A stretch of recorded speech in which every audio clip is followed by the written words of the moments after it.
This is the Detroit Sports Podcast Network.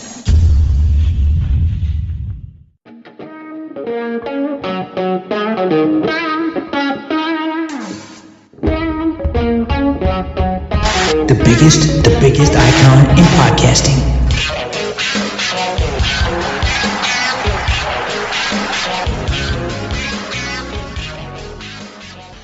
Welcome in, everybody, to another episode of the DocNJock Wrestling Podcast. This is episode 178. This is your fallout from WrestleMania.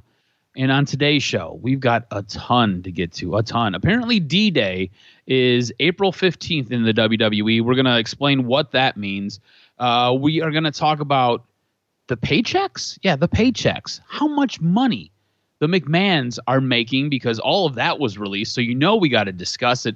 A former talent from Impact, but also from WWE, in conversations with AEW. We're going to have the insights on what's going on there, as well as taking a look at what took place on this week's AEW Dynamite, what took place on NXT, what this means for Raw, SmackDown. Of course, we're going to review what took place on WrestleMania, two-night show. So you know there's a ton to get into. This is a jam-packed, crammed, bursting at the seams show, and doing it with me, as always, he's the one, he's the only.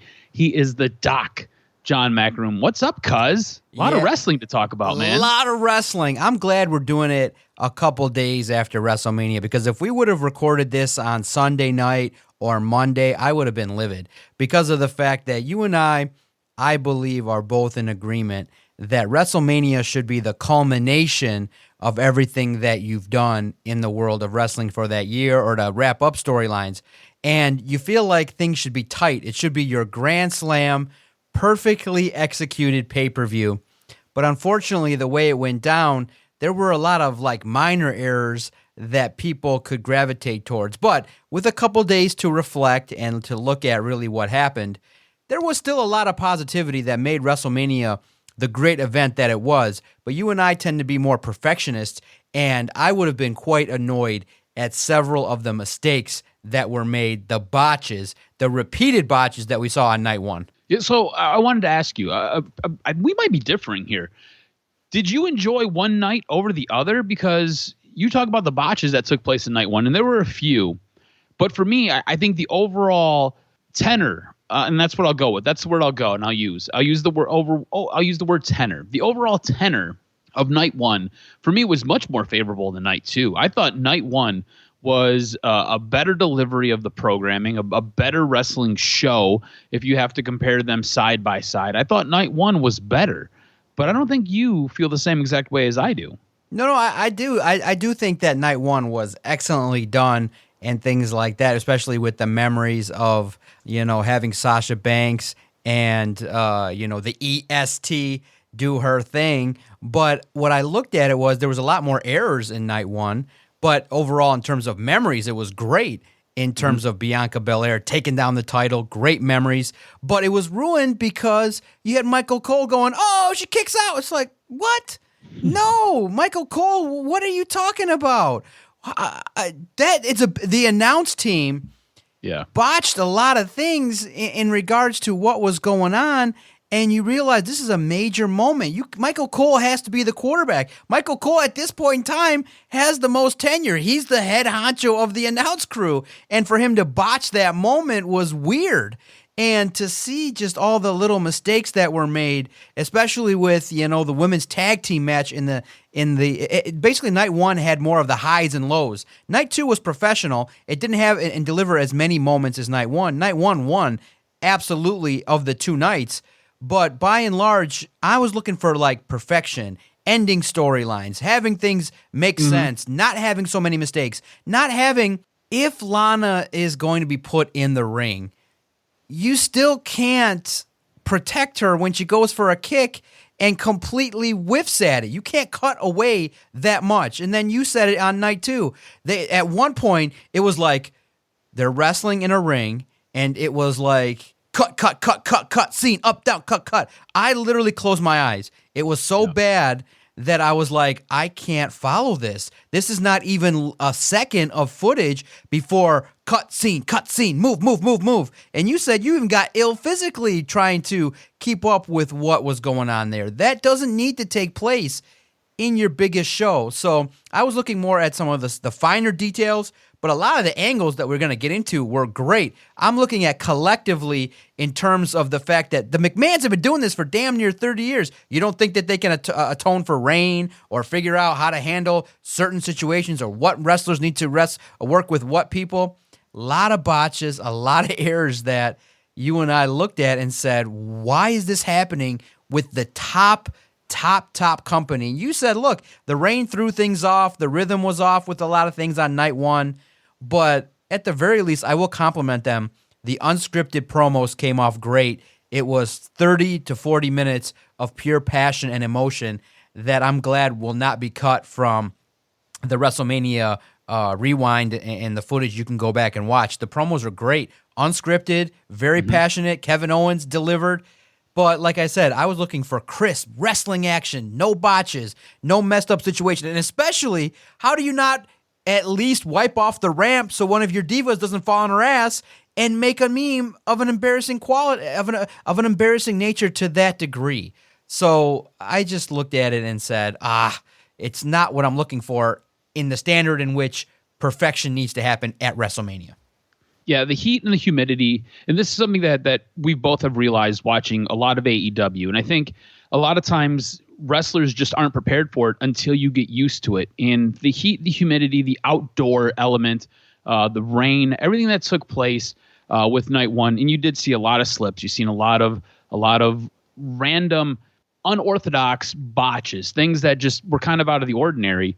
And you did have at least a handful of those that really did soil night one. Some of those crept into night two, but definitely not at the pace that you've seen them in night one.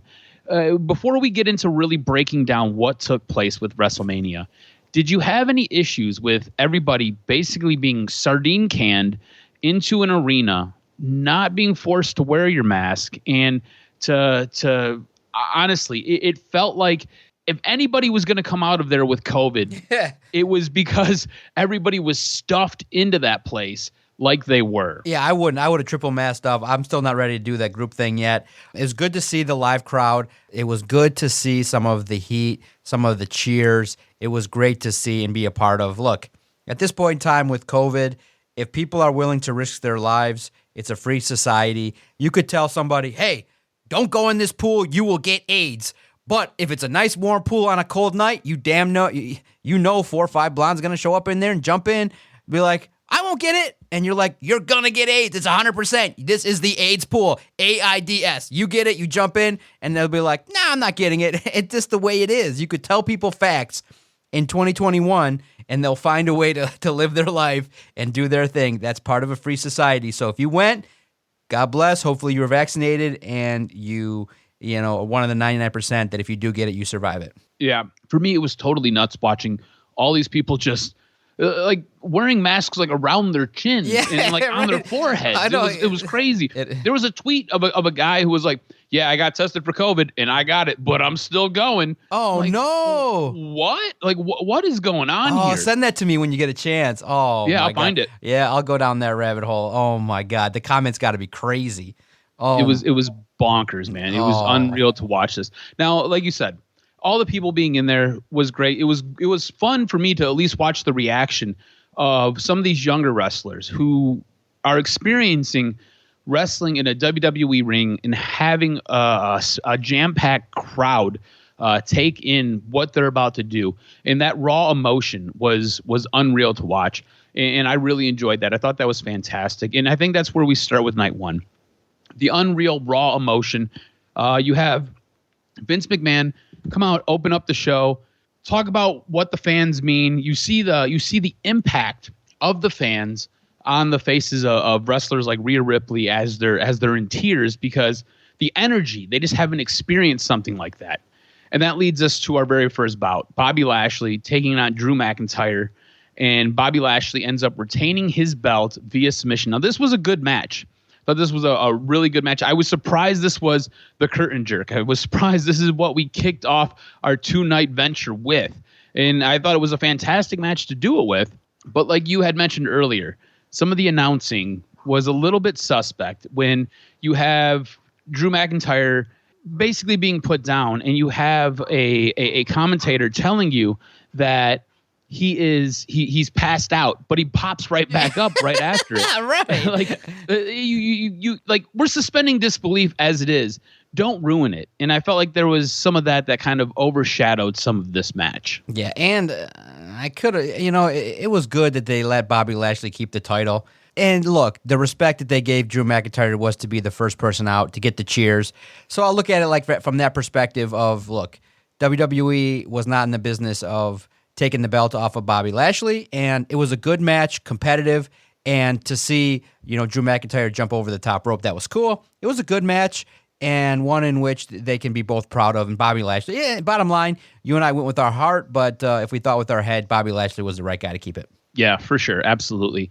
And look, our next match was Natalya and Tamina winning the tag team turmoil match. Let me just kind of surmise the highlight of this match. And it was Mandy Rose slipping and falling on her way to the ring. That was the biggest thing to come out of this match. It just kind of tells you what it was. That and a nipple slip was what you got. Exactly. If WWE learned anything from the debacle that the tag team turmoil match is you have a pre-show, potentially use it. I know it was raining, or potentially if you're going to have a show that is going to be marred by rain, you should have just cut the match. I mean, do you think anybody was going to care? I know we had the stipulation about the next night. You could have did it the next night and figured it out, or eliminate the tag team turmoil. Look, have a real tag team match. Just have Natalya and Tamina take on the perceived best tag team, maybe Mandy and Dana Brooke. Just have a tag team match. Turmoil matches are never good, and it's just tough too because the wrong people I felt went over. Riot Squad gets basically looked at as an afterthought. It was embarrassing. I didn't like it, and like you said, when the highlight is our botches with Lana and the way in which the entrance was botched. Let's just get to a highlight, which was Cesaro. It was great to see. Yeah, look, surprised I think both of us because we both picked Seth Rollins to win this match. But Cesaro getting the win, I think it's the right move.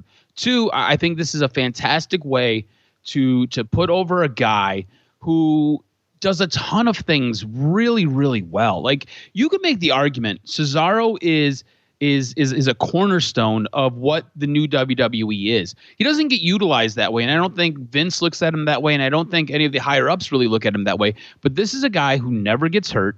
This is a guy who shows up and works. This is a guy that will do a job when you ask him to do a job. And this is a guy who is credible with any type of belt that you want to put around him. Granted, they don't, but he is a guy who would be credible if they did. Him defeating Seth Rollins, I thought was a fantastic nod to him. I thought this was a huge moment for him.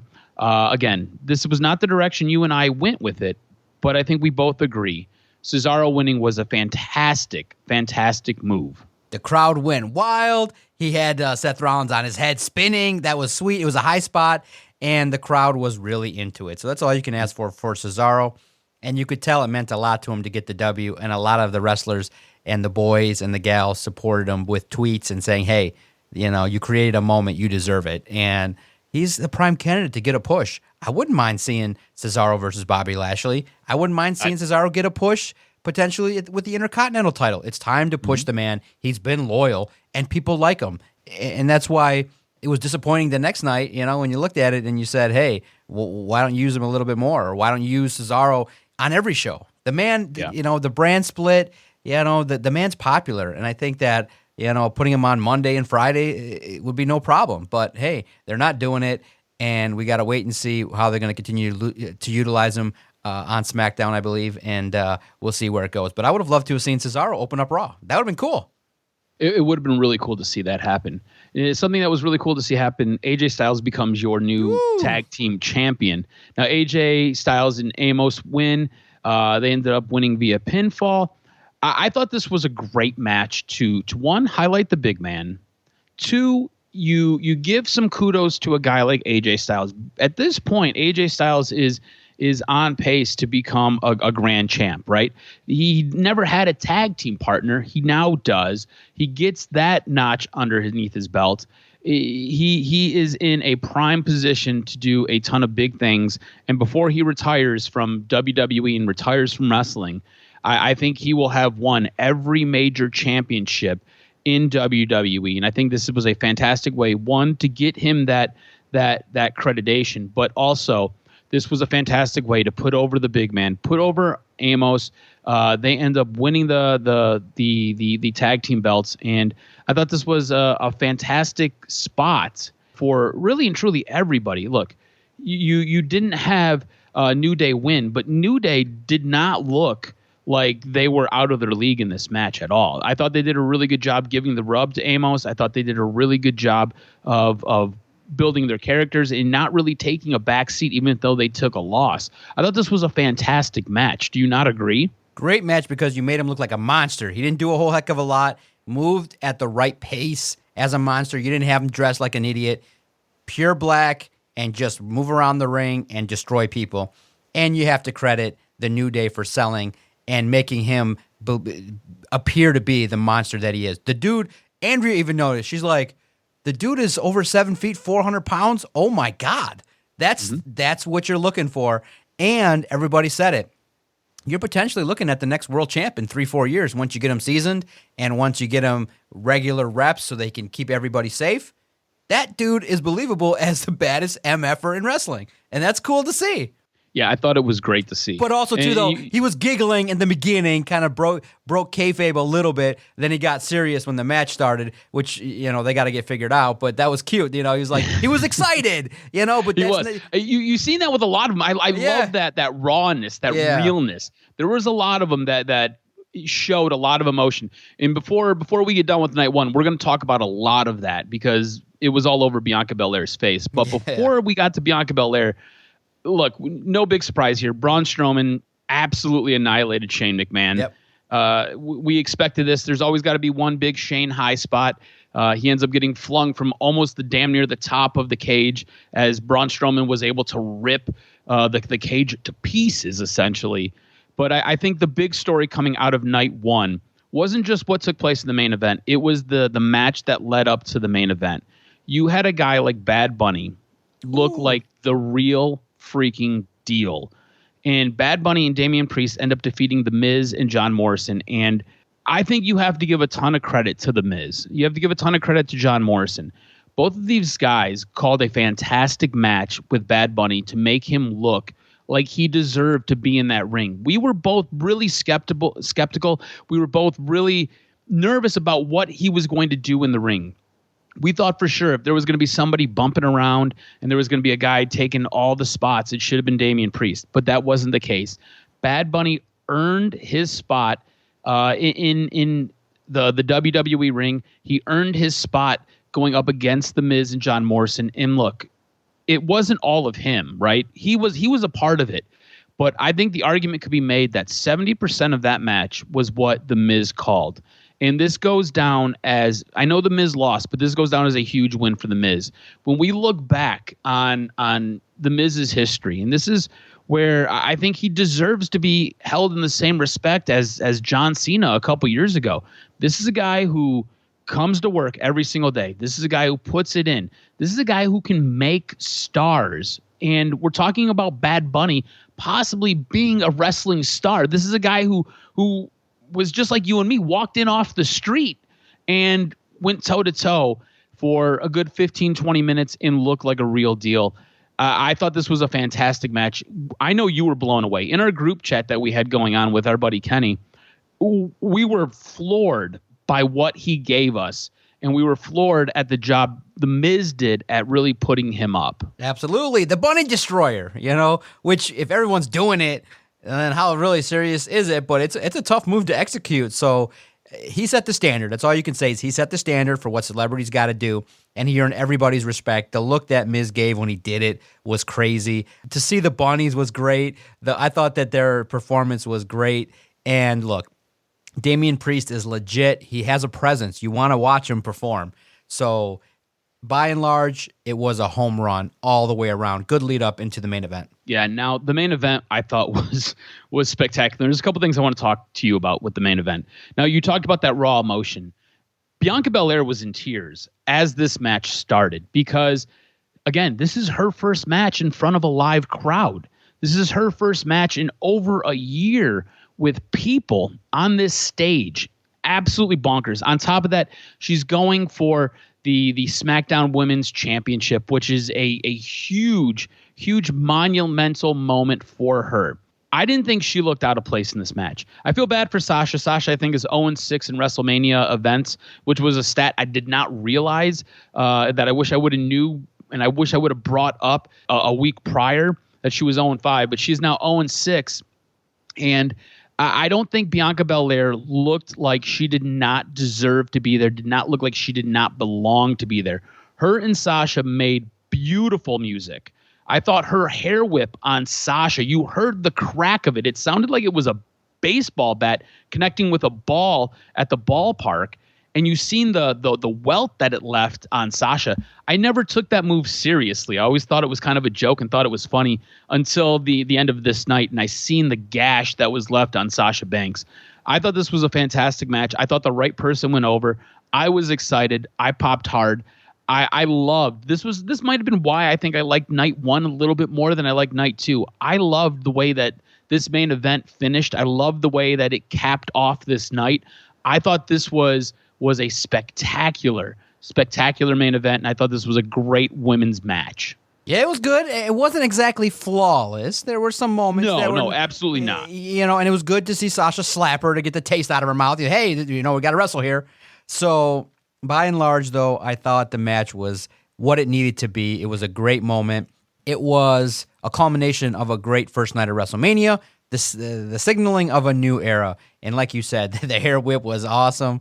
But like you said, the announcers just, you got to be crisp. It's the main event. You got to be on point with everything. But at that point in time, I was excited to still be watching WrestleMania. I wasn't hoping it was going to end. So I'll give night one a B+ all the way around. It was a good night, and it was nice to see someone who worked hard and to do it in front of her family. It's always nice to see. All right, so then we get into night two. And night two opens up with a match that, again, surprised me as the curtain jerk. I didn't think this would be the curtain jerk, but it was the Fiend Bray Wyatt taking on Randy Orton. And this match pissed you off something fierce. Now, it left everybody with something to talk about, but I think you said it best in our group chat. The Fiend is dead. Ugh. The character was essentially a waste. And look, I feel really bad for a guy like Bray Wyatt because this is a guy who has been able to take characters and invent them out of essentially thin air and then get the absolute most out of those characters, only to have them basically be thrown away by creative, have them be thrown away by booking, have them be totally disregarded. And if I was Bray Wyatt, I would probably want to be let go. I would want to be part of what we're going to deem D-Day here. But it's just, you can't have an angle that lasts for 6 months and then you raise more questions. And the angle and the story. You don't raise more questions. And I know the people online were like, this is so deep. This is so great. What does it mean? You got to be patient with it. Look, we get it now. The Fiend is not the character. The Fiend is just like an entrance. It's not something that we're going to take seriously. You got to take the Firefly Funhouse dude now more seriously than the Fiend. And it's just build up a story, get to the match, the Fiend loses. Build up a story, get to the match, Fiend loses. So this is what it's going to be. He had a nice short run with the belt, but it was short. And so for me, you lost my investment in it. I don't care. I wasn't impressed by Alexa Bliss with the black goo all over her face. I don't care anymore. You didn't think that was interesting at all? I thought that was interesting. It's interesting, but no, I mean, at that point, because you knew it was going to potentially lead to Randy Orton getting over or hurting the Fiend. So for me, it was just like, for now, I don't care if she's Sister Abigail. I don't care about what the symbol meant the next night on Raw. I'm over it. When the Fiend comes out, I'll look for the entrance, and then if he wins, great. If he loses, great. It doesn't make a difference to me. You've killed the value of that character. But are you terribly surprised? No, we pretty much predicted it when he came out. We're like, are you going to push it, or are you going to just have him lose every match? But they did not. So that's what it is. Randy Orton goes over, and that's what it was. Yeah. Or at least you could start the night with a cheer. I mean, if you're going to do that, put it in the middle of the card. Yeah. You know? I didn't think that was the way you should probably open this show. It did. I thought it was a great visual spectacle. And I don't think it did a good job of moving a storyline forward. I don't think it did a good job of really getting anybody really invested in this. But I thought it was a visual spectacle. And if that's what you're going for, then you succeeded. Otherwise, you totally obliterated a character and you wasted another 6 months of our time. And according to stories, Randy Orton was the one who was set to lose, which would have made sense to all of us. Randy Orton was supposed to be written off TV. And the day of the show, they scrapped that and they decided to have what they had. And like I said, it was a good visual, but other than that, it was garbage. Much like our next match. Nia Jax, Shayna Baszler, they end up beating Natalya and Tamina via submission. That was good for me. I felt good after that. Yeah, well, it helped you with the point that you needed. So it helped you there, but it was what it was. I don't know. Yeah. I don't ever expect anything out of Nia Jax, out of Shayna Baszler at this point. I think Shayna Baszler had a nice run when she was in NXT. I think she has been propping up Nia Jax. I don't like Nia Jax. I don't think she's very good in the ring. Natalya can pretty much work with anybody, but she doesn't have the charisma. Tamina is a smaller Nia Jax, so I don't know what you want here. I thought it was shit. Yeah, so real fast, did you get a chance to see Bobby Roode and Dolph Ziggler defend their title? Oh, no, they just somehow got a promo, but they don't get a match with a belt at WrestleMania. Okay, what does that mean? If that's me, I'm getting my release. I'm like, I got a belt, and they don't put me on WrestleMania. All right.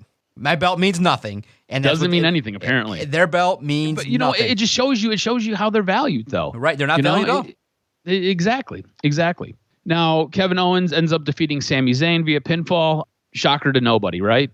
Decent, and we got to see, Kevin Owens destroy the Paul dude. So good for that. Logan Paul. Yeah, yep. Logan Paul. So Kevin Owens won the 450th matchup, and he takes his record to 348-2 against Sami Zayn. Woohoo! All right, so then we had Sheamus defeat Matt Riddle. And here's a little bit of a backstory for this. So Matt Riddle was never, ever supposed to be, what is he, the U.S. champ? No, he's the U.S. champ. The United States champ. He was never supposed to be the United States champ. They got into a little bit of a booking issue with Bobby Lashley. Bobby Lashley needed to drop the belt so he could go on to get the World Heavyweight Championship or the Universal Championship. But Matt Riddle was never supposed to be that guy. He was just the guy who happened to be in a position. That was actually supposed to go to Keith Lee. Keith Lee ended up getting hurt. And there you go. Yep. So they end up taking it off of him. It was just the way to get it off of him. They give it to Sheamus. So kudos to Sheamus for being in a position where they wanted to get the belt off Matt Riddle and put it back on to somebody else. And that somebody else happened to be Sheamus. So I thought it was a good match. I thought it was a fierce bro kick. As Matt Riddle tried to do a backflip off of the middle rope, and Sheamus caught him in the shoulder, but it looked like it was much more devastating than what it was. When they do the slow-mo, you can actually see Sheamus kicks him in the shoulder. But look, I don't really have an argument here. Sheamus is a worthy of a belt, and again, Sheamus, much like Cesaro, deserves a lot more than what he gets. Absolutely. So good to see him get a title. Good to see him get a moment at WrestleMania. Riddle will get his chance at a later time. Exactly. Now, Apollo Crews ends up defeating Big E by pinfall. There was they end up bringing in the Dabba-Kato from the Underground. The announcers act like they've never seen this man before. All the fans are like, "What are you talking about? We've all seen this guy before." Apollo Crews getting the belt. Kudos to Apollo Crews for getting it. I think this match bothered both of us, and I don't think either one of us really cared for this match. I don't think these guys got the time that they were originally promised, because it seemed like the match that they had going was supposed to go a little bit longer and tell a much better story. This seemed like they got the go-home signal probably 5 minutes into the match and had to speed it up. Yeah, so that's what it is. Apollo Crews gets a faction, little mini faction. So, yay, hashtag Nigerians. Hashtag Nigerians. Now, Rhea Ripley and Asuka had a match, and I'm going to leave it at they had a match. I didn't think this was a good match. No. I was disappointed by both of them because they're both extremely awesome, but I think there might have been I don't know. I don't know what the hell the problem was. This match was boring. It was sloppy. Yeah. You talk about botches. There were a few of them in this match. It was not a very good match. Nope. Rhea Ripley takes it. We all knew it. They didn't fail to deliver on that, but no story. It was like, okay, these guys are going to fight. Rhea's going to take it, and that's what happened. So finally we got a chance to see the main event, which I think you and I both probably felt the same way about. It was good, but the wrong result, in my opinion. Yeah, well, we both had different. This is weird because when this match finished, I looked at Alyssa and I was like, well, this is strange. I was like, neither one of us took the defending champ. We both took a competitor. You took Edge. I took Daniel Bryan. And in the end, Roman Reigns ends up winning. And I thought it was a good match. It was a violent match. I thought there were a couple spots in this match that were nice. But you have Jey Uso come in and basically save the day again for Roman Reigns. And look, if you're trying to make him more of a heel, this works, right? Because generally heels win matches that they don't deserve to win. He did not deserve to win this match. Jey Uso saves him. There were concertos done to Edge and Daniel Bryan. I don't know. The end was so frantic, and it felt like another rushed match. The majority of night 2, to me, felt like it did not get the time that it needed to really tell stories. And that's weird to me because we're only, I think, 3 WrestleManias removed from a WrestleMania that essentially went to almost 1 o'clock in the morning when you had Roman Reigns defeat The Undertaker, and it was supposed to be Undertaker's last show. So we're to get to a point where we're trying to rush and wrap up a WrestleMania by like 10:15, 10:45 is bonkers to me when we're only a few years removed from letting that son of a bitch run till 1 o'clock in the morning. Well, they probably did the analytics and they said you lose people after 2.5 hours. Sure. They've made a concerted effort to try to keep it at 2.5 hours because that's the sweet spot. 2.5 hours is good. I didn't mind it. At this point in time, I was just, seeing like, okay, they're going with Roman Reigns. They had the same kind of situation where Uso gets involved. You didn't pay off Edge winning the Royal Rumble. You didn't pay off Daniel Bryan with all his hard work. You kept it on the guy, and I get it. He deserved it. He gets the ultimate rub by defeating Edge and Daniel Bryan. But you could have just did it for a couple weeks, even if it was with Edge. I get it. Roman Reigns, it's just something where we're all looking for WrestleMania to be a reset. And we've seen Roman Reigns with the belt now for the better part of a couple years. Edge would have opened up so many new opportunities. You could have had AJ Styles. You could have opened it up with so many more things down the road. Miz. You could have had so much more, intrigue with Edge as the title holder to get some more dream matchups. Roman Reigns, it'll be great to see upcoming who's next to challenge for the belt. So it was a good match. Overall, I felt night 2 was just a little less. That's why I rated it a B-. And because of all of that, we had 14 matches over the course of 2 nights. By the end of night 1, you and I were tied at 4 apiece on our picks. By the time we got to night 2, we were tied with 3 picks each to be tied at 7 over the course of 2 days. Yep. We got 50% of the matches right for our picks. We each split a point, 3.5 to 3.5. Now, Yay. WrestleMania on night 2 wraps up. And it leads to the Broken Skulls podcast with Stone Cold Steve Austin. 2 hours. Have you had a chance to take in? I took it all in. It was 2 hours long. It was crazy. Did you have a chance to take it all in? I took it all in. A lot of it at first wasn't new because these guys have rapped on each other's podcasts, and Chris Jericho appears on a lot of radio programs dedicated to wrestling. So a lot of the stories were not new in terms of AEW, the story there. But his relationship with Vince, him cutting it up with Austin in terms of some of the funny stories, him breaking down information with Shawn Michaels was good. Mm-hmm. It's worth your time. Watch it. It's 2 hours. You maybe need to break it up over a couple sessions, but kudos to Vince and the WWE for having it. And it really goes to show you that when you're smart and you make a good move, I'm sure it drove a lot of good subscriptions because people are still talking about it even a week later after it debuted. Let me put it to you like this. I watched it. I was at work, and I was working on a really tough loan, and I needed something to kind of help get my mind going. I put this on, and I basically dimmed the screen on my phone and listened to most of it until there were parts where you had to watch, because they did some video cuts of some of Chris Jericho's greatest matches in WWE. And at that point, I had to, of course, adjust the brightness on my phone. But by the time I was done with it, I messaged my girlfriend, and I said, hey, are you willing to invest 2 hours to watch the Chris Jericho Stone Cold Steve Austin Broken Skull session with me? And she was like, yeah, I'll watch it. Why? I was like, I just want you to respect and understand this man and love him the way I love him. Because I think Chris Jericho, and I know that the Pantheon essentially goes Ric Flair, it goes Hulk Hogan. I don't think Chris Jericho gets enough love. Chris Jericho, like I've told you time and time before, Chris Jericho is my number one all-time favorite wrestler of all time. And this podcast or this video production did nothing to tarnish that. Chris Jericho has done nothing but reinvent himself time and time again. And Chris Jericho, what I got out of that, what I got out of it was he's just a dude's dude. Like, he's just a guy. You know, he's not the biggest guy in the room. He's not the toughest guy in the room. He's not the smartest guy in the room. He's just a guy in the room. And you know what? He's going to take what he's got and he's going to make it work. And I was left pretty floored and blown away.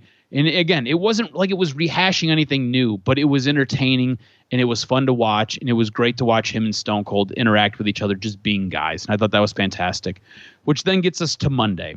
And I don't know how you felt about Monday Night Raw, the Raw after WrestleMania. But this felt like a gigantic wet fart. Listen, let's not even give it more than 2 minutes, because it's supposed to be where you get major debuts. Viking Raiders was cool.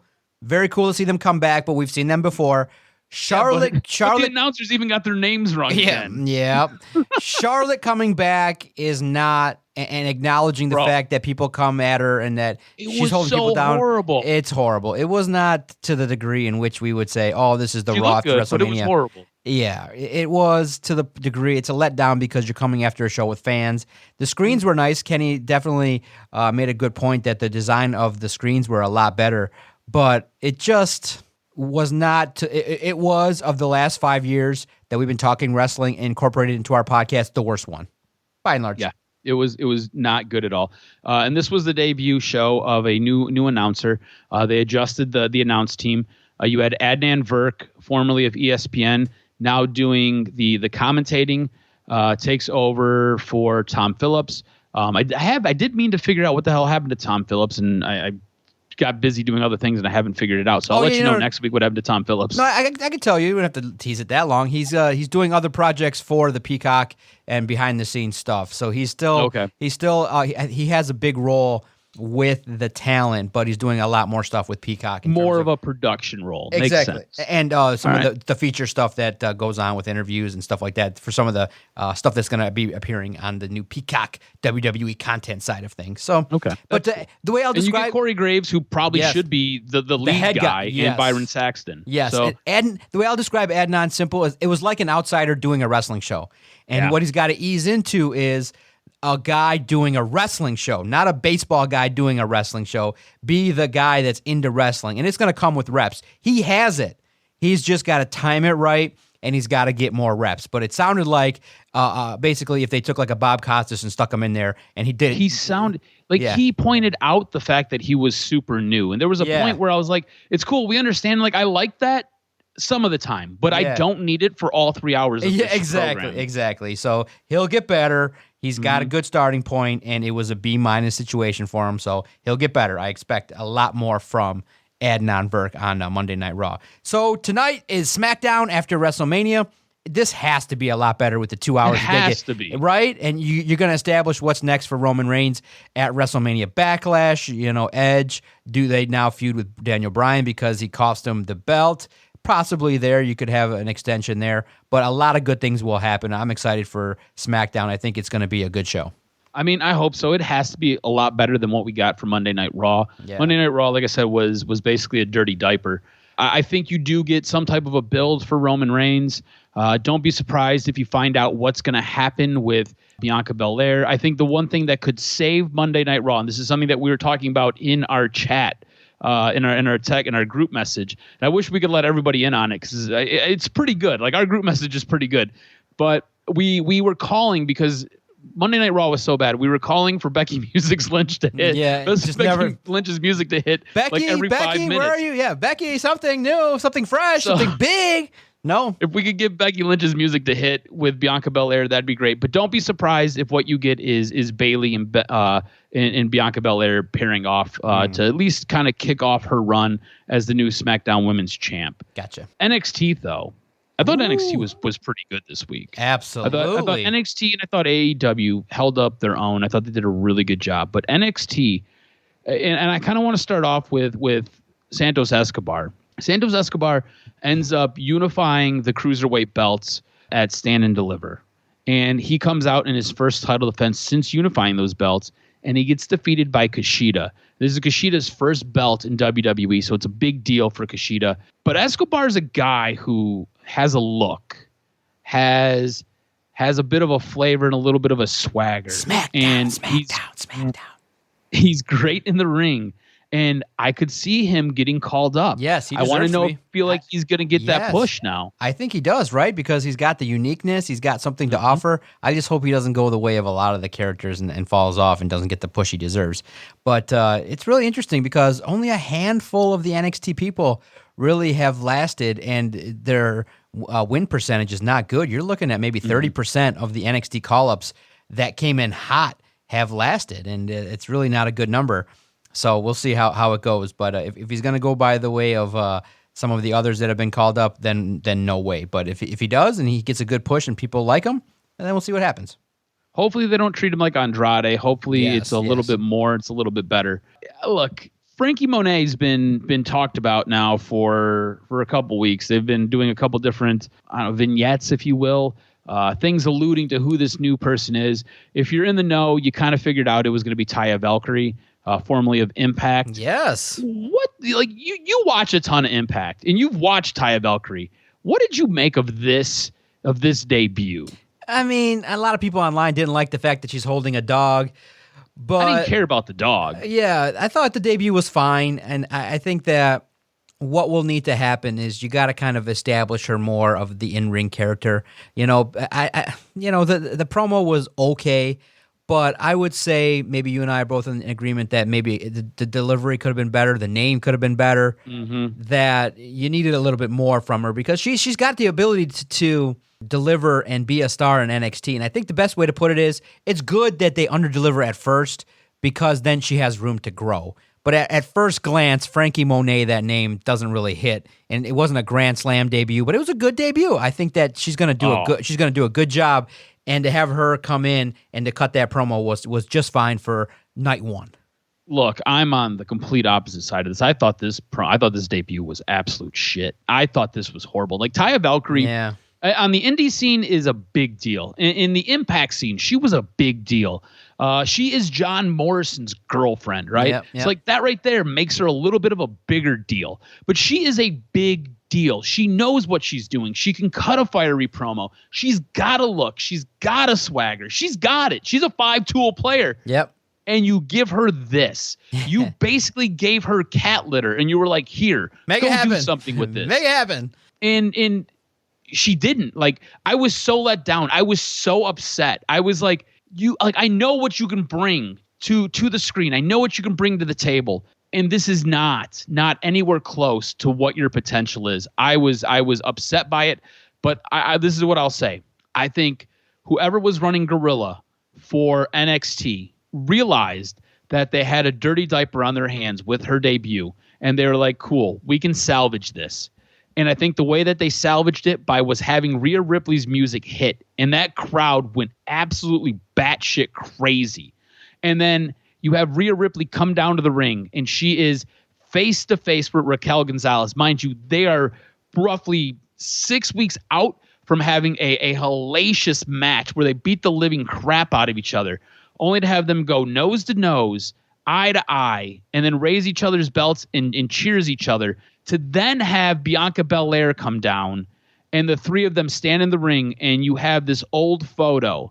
and it gave me goosebumps. It was good. You have this awesome photo op with this photo of them when they were first in NXT together. To have all three of them holding women's gold, I thought was an absolute tribute and a fantastic move.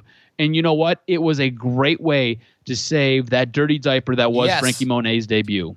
No better way to put it, in that it was an opportunity to salvage something that wasn't as good and make it an A+, which was fine. I think that it's good to see the evolution of NXT, and this is an opportunity for, NXT to really shine and to get over, because it was a new night. Remember, it's their first night on Tuesday, and you want to always kind of go back and establish that, hey, this is where the future came from, and it's NXT, which was good. It helped all the way around.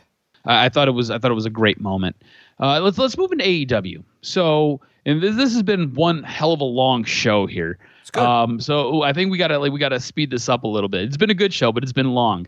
I'm all out of coffee. Normally I don't get out of coffee until we're in the final segment. Here we go. Let's go into AEW though. The Elite are basically as bad as they want to be, and they have turned ultra heel. So much so that they ripped off Rey Fenix's mask at the end of their tag team match on AEW Dynamite. Ultimate Do you disrespect. Love this new incarnation of the Elite? Yes. And what did you make of their parking lot interview? I don't even know what the hell to call it. It was the right time to dial it up, because you also got to remember that a lot of new eyes, almost double their audience, showed up to watch on the new night of wrestling, which is Wednesday, which is great for them. All in all, AEW did an amazing job to capture the attention of what people needed. It was a better show, and it was good because they recognized they had a ball, and they realized, oh, we have a star. We have Mike Tyson coming to the show. We have the Elite. We want to highlight everything going on. And so what do? You whip out the backstage interview. You have the fun in the parking lot. You make them as bad as they want to be. And I think that that's an opportunity now to grab an audience and to keep an audience. AEW did that. And you could tell, right? They highlighted the featured players on night one, and it was the right thing to do. Yeah, and you brought up how much bigger their number was on this Wednesday compared to the last couple Wednesdays. Same thing with NXT. Yeah. So AEW almost doubles what they normally do as far as their viewership, while NXT on Tuesday pulled I think it was like 850,000 viewers. Yes. But their demographic for their target was exponentially bigger. So yes. So this was separating these two entities has really helped both of them. That's exactly right. It makes sense. Give Tuesday night to NXT, Wednesday to AEW, and it's the right thing to do. Best thing for business. It wasn't really a competition because NXT is the developmental brand. They put it there just to kind of say that we're here and we could do it, and maybe they believe that they could, but when you realize some of the best wrestlers in the world are showing up on Wednesday night Dynamite, they realized, okay, quietly, let's just kind of recognize what's going on here. And AEW pulled out all the stops. They had Mike Tyson, and Mike Tyson is still doing his thing, and it was definitely great to have him now part of the Inner Circle. Why not? I think it's great. Yeah, I think it's great too. He's now, like you said, a complimentary member of the Inner Circle. You had Chris Jericho, and I think what really helped sell this whole thing with the Inner Circle and the Pinnacle was you had this interview with Chris Jericho, and he basically explains how he's repented for all of his mistakes. He called Mike Tyson, talked to Mike Tyson, apologized to Mike Tyson, really getting over this new heel turn or this new face turn for the Inner Circle. No longer heels. Now basically baby faces all day long, and allowing the Pinnacle to run wild as the heels. And I thought this was fantastic. I thought his jab was nice to see. I thought it was a mean hook, and look, it was cool to see Mike Tyson basically kind of skirting around the ring a little bit. He looks a little bit uncomfortable, I'm gonna be honest with you. He doesn't look as comfortable as he looked when he was in WWE, but I think the more and more reps he gets, and the more that Chris Jericho's there to kind of help him navigate, I think it's going to be a really cool spot to have Mike Tyson part of the Inner Circle. So I thought that was really, really cool. And I like the fact that Chris Jericho is getting over this basically it's a this face faction known as the Inner Circle, no longer heels. I thought it was great. Now you have some concerns about some of the veterans on AEW. Do tell. Yeah, and look, this really stems from mostly Sting and watching Sting work. Now, I think Chris Jericho has done a fantastic job of really getting over the Inner Circle and highlighting them. He's not just part of his own group with the Inner Circle. He really helped to kickstart Pinnacle and really that group. So Chris Jericho has done a really good job of bringing up some of the younger talent. You also have a guy like Taz, who cut a really fiery promo on Christian, and I thought ranting Taz was absolutely fantastic. And I thought him and Christian going back and forth was absolutely great. But even Taz has really helped to highlight some of the younger wrestlers with a guy like Ricky Starks, Brian Cage. You also have his son, and you have Will Hobbs as part of his faction. So you've got some of these veterans doing some really, really good work. And then there's Sting. And my concern is I think at some point Sting will do the business, right? Sting will put over whoever he has to put over. I think Sting has done a really nice job of highlighting a guy like Darby Allin, but that's one guy. Maybe Lance Archer's that next guy who gets the rub from Sting, but I don't necessarily need to see Sting come out and beat everybody up with his baseball bat. I need Sting to start doing a little bit more work and really helping some of these younger guys shine. Like you see it with Matt Hardy, right? Matt Hardy is in the main event, and Matt Hardy is the guy. But Matt Hardy has Private Party. He's got Butcher in he's got these guys that he's bringing to the ring and that he's highlighting. So I need to see more of that. I'm concerned for Sting not necessarily. I think you will. I think you will see the business. Remember, night one, you wanted to kind of get a situation where the new eyes would go, oh, that's Sting. What does Sting do? Sting hurts people with the bat. So take into account that I do believe that when you kind of look at how the show was laid out, it was intended to gravitate and really captivate a new audience. So to see Sting get over on this night, I think that was the right call. Now, if it continues, and yes, I think you have a right to kind of raise the red flag a little bit and say, hey, how is this going to play out? How are we going to use Sting moving forward? I do believe we will take that into consideration as we move forward, and we see exactly what's next for Sting. But I think they were going for the pop, bro. I think they were going for, hey, everyone likes Sting. Sting's the face. He's the badass. He has a bat. Everyone knows that comes in, and they want to pop for Sting. So we'll see, and we'll debate who's worthy of getting the rub from Sting, whether it be the likes of the Pinnacle or whoever that may be. We'll talk about who's worthy of getting that and who needs it at this point in time. It was, like I said, it was a great week of wrestling. So far, not exactly tired yet, but Monday, Tuesday, Wednesday, Thursday, Friday is going to be interesting to see how far along you and I go before we go. We text each other and go, bro, 5 days a week of wrestling is tough. So far, WrestleMania, we're still riding the wave of it, but holy cow. Monday, Tuesday, Wednesday, Thursday, bro, it's a lot, and we'll see how this goes with the future episodes, how this plays out. But let's bring this home with a nice news report. Hit me with this week's professional wrestling news and notes. What you got? So Chris Jericho spoke with Alfred Kanua of Forbes and provided some insight on the NXT AEW Wednesday Night Wars. Jericho provided some thoughts on the competition, including noting that AEW wanted to drive NXT screaming and yelling away from Wednesdays, and we did that, he said. I know WWE NXT was watching our stuff during their show, but this was not a war that we were ever asking for. We were kind of thrust into it by proxy. The reason why we won and won it so handily is that we were never worried about what anybody else was doing. We just worried about our own show.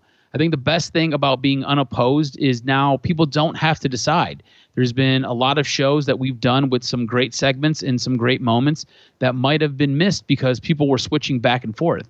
He added, of course, we were competitive, and yes, we wanted to beat NXT. We wanted to drive them, like I said earlier, screaming and yelling from Wednesday, and we did that. And look, I think the split has been great. We've already talked a little bit about the numbers and how both programs have posted some new highs for their audiences as far as bringing in some ratings. Former WWE talent and current Impact star Heath Slater has revealed that he has been in talks with both AEW and WWE. If you remember, Slater was released by WWE last year as part of the April COVID-19 cost cuttings before making a cameo appearance on Raw in July and then later signing with Impact. Now, speaking of cuts, apparently April 15th is the day that WWE will just be releasing stars, because last year at this time on April 15th, that was when those massive cuts happened. And this year on April 15th, so far we've got roughly a dozen cuts from WWE. Included in those cuts are guys like Samoa Joe, Billy Kay, Peyton Royce, Mickie James, Bo Dallas, Kalisto, Chelsea Green, Wes Blake, and Tucker. All these guys were basically handed their pink slips on Thursday. Guess what, Cuz? A new name, too, has come. A new name hit the list as of 5 minutes ago. Mojo Rawley cut. Oh, wow, really? Mojo Rawley as well. Not too surprised because of the fact that he just never got off the ground with all the reincarnations. The bro, look at me thing never happened. So it'll be interesting to see what happens with some of these guys. Expect some of these names after their 90-day non-compete. That's going to, roughly put them, April, so May, June, July. It'll put them out to somewhere right around mid-July, maybe August. You could probably expect to see some of these guys pop up in AEW. I think Peyton Royce is a talent that you could see in AEW to help fill out their women's division. I think Samoa Joe, if he can get healthy and cleared, is a guy who could pop up in AEW. You talked about Bo Dallas. You feel like Bo Dallas is a guy who would really thrive in AEW. So if they don't end up in AEW, I think Impact makes the most sense for a lot of these guys to try to get their career on the right track again. Now, WWE has released a proxy statement to their shareholders, and this happened on Tuesday, revealing that their 2021 salaries of Vince McMahon, Triple H, Stephanie McMahon, and Shane McMahon. Now, according to WrestlingInc.com's Mark Middleton, Vince is earning $1.4 million for his role as WWE's chairman and CEO. Triple H is earning $730,000 as the executive vice president of global talent strategy and development, and Stephanie McMahon also earning $730,000 as the chief brand officer. Meanwhile, Shane only listed as having an on-screen talent contract for which he'll earn a minimum of $820,369, random amount, to basically be his on-roll persona. Also, Triple H and Stephanie are also receiving compensation for being on-screen talent. Triple H will make at least $1 million, while Stephanie McMahon will earn at least $750,000 to be an on-air talent. So they're raking in the big bucks. And one final news note, according to Wrestling Observer Radio, Brian Alvarez explains that Cedric Alexander and Shelton Benjamin are so low on the totem pole in the eyes of Vince McMahon, noting that it appears that the duo are all but done. He explained that things do not look bright for the former Hurt Business members. Remember, going against their wishes, the Hurt Business was broke up by Vince McMahon. Bobby Lashley tried talking to Vince solo, trying to plead with him to not do this. MVP, as well as the other members of the Hurt Business, pleaded with Vince to not break them up. Vince said, no, I'm breaking you guys up, and this is what happens. Alexander and Benjamin lost to the aforementioned Viking Raiders in Ivar's return on Raw, and it doesn't look like it's going to get any better for those two. Enjoy your contract because, it's going to run out, and you're probably going to get cut. Yeah, don't be surprised if those guys get released. Like we mentioned, 13 people have been released, and expected to grow by the weekend. If you remember how this happened last year, I think there was like 30 people that got released on the 15th, and then over the course of that, I think that was on a Friday, or maybe it was on a Wednesday. I don't remember exactly. But by the time the weekend rolled around, it was like 60 people. I don't expect 60 people to get released, but I do expect much, much more to happen as the weekend kind of rolls along. Make sure you follow Adam on Twitter at AdamRSTROZ. Follow the network at Detroit Podcast. Join the wrestling community. Definitely get in the mix as we break down wrestling events. Thank you so much. If you're a fan of podcasts, fan of wrestling podcasts, definitely make sure you include the DocNJock Wrestling Podcast in the mix. Anywhere you go that you listen to your favorite podcast, make sure you hit that subscribe button. And to find us, it's real simple. You type in 3 words, Detroit Sports Podcast, on Google or anywhere you listen to your favorite podcast, and that's where you find Doc and Jock. Because that was an amazing hour. We could have spent 4 hours recapping everything with WrestleMania, but I think we did an amazing job breaking down everything in the world of wrestling. I look forward to doing it again next week on the Doc and Jock Wrestling Podcast.